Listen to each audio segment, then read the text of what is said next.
బంగాళాఖాతంలో తీవ్ర అల్పపీడనం కొనసాగుతోంది. ఇవాళ సాయంత్రానికి అల్పపీడనం బలహీనపడే అవకాశం ఉంది. అల్పపీడన ప్రభావంతో ఉత్తర కోస్తాతో పాటు దక్షిణ కోస్తాలోనూ పలుచోట్ల వర్షాలు కురిసే అవకాశం ఉందని వాతావరణ శాఖ అధికారులు తెలిపారు. శ్రీకాకుళం, విజయనగరం, మన్యం జిల్లాలతో పాటు నెల్లూరు జిల్లాలో భారీ వర్షాలు పడే అవకాశం ఉంది.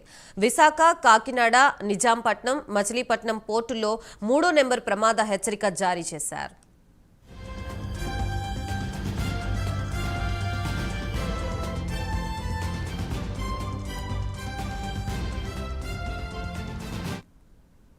మరో 24 గంటల పాటు ప్రజలు అప్రమత్తంగా ఉండాలని వాతావరణ శాఖ అధికారులు తెలిపారు.